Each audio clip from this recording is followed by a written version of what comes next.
You're welcome back. Now, earlier during the course of the bulletin, we did talk about the unemployment rate in Zimbabwe reaching its highest level ever. Now, joining us live from the Zimbabwean capital, Harare, is Peter Mutasa, the former president of the Zimbabwe Congress of Trade Unions. A very warm welcome to you, Peter. Thank you, and good afternoon, viewers, and thank you for inviting me. You're welcome, Peter. Now, unemployment rate has reached the highest ever in Zimbabwe. What is responsible for this? What would you attribute to this quite damning statistics? So it's a number of factors that have cumulatively led to the crisis that Zimbabwe is facing for many decades now.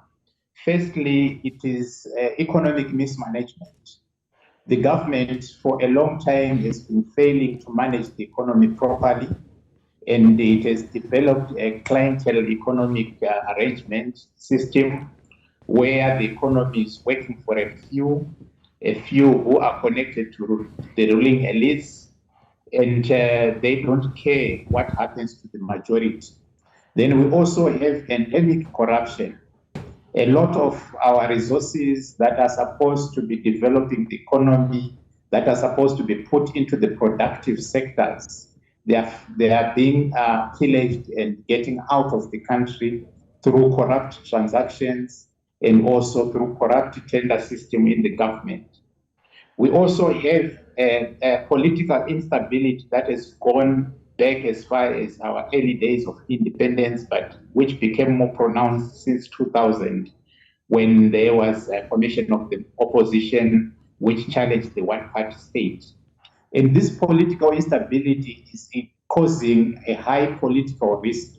So we do not have, for many decades now, for about 3 decades, we have not had enough or sufficient foreign direct investment. And that has led to deindustrialization.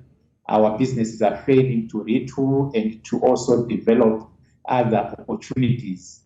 Now, and then we also have...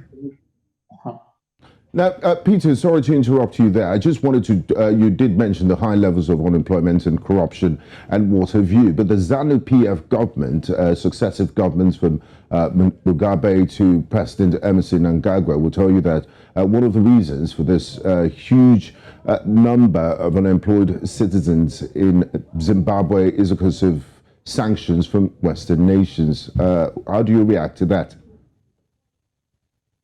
Zimbabwe is the only country that is under sanctions. Many countries, including China, the second powerhouse in the globe, is under US or sanctions, including Iran, including Russia. Despite the sanctions, we could manage to develop our economy if our natural resources are not being pillaged out of this country.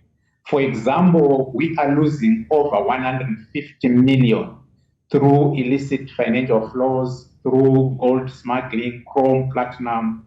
Our natural resources are going out every month. And these are resources that could be put into productive use and develop our economy. Each year, we are losing over between 1.5 billion to 3 billion through illicit financial flows. And that is an amount that is closer to our annual budget, which means if we're plugging those leakages, we could expand our budget by 100% and develop our productive sectors. So the major things are corruption. A lot of our resources, our tax resources and revenue are not being used to develop infrastructure that is needed to create more jobs. They are not being used to develop our social services like education and health that will lead to more economic activities and higher productivity. The second aspect is political instability. No one wants to invest in Zimbabwe because ZANU-PF changes the rules of the game willy-nilly. We are a country that does not respect its own constitution, and we are a country that is being run by decrees We have got many statutory instruments that changes economic rules of the game, that changes political rules of the game at every turning point. We do not have strong institutions, and every investor would want to invest in a stable economy where they know that if they are not happy, the judiciary will assist them. Parliament does not work on demand, but in Zimbabwe, the state institutions are captured. So that explains why we have low foreign direct investment and low capacity utilization in our industries. Peter, you've made many salient points. I'm afraid we cannot complete this conversation in the course of this news, but it's a conversation that we'll definitely have as Zimbabwe inches towards its all-important general elections next year. Thank you very much, Peter Mutasa, for joining us in the news. It's been my pleasure. Thank you.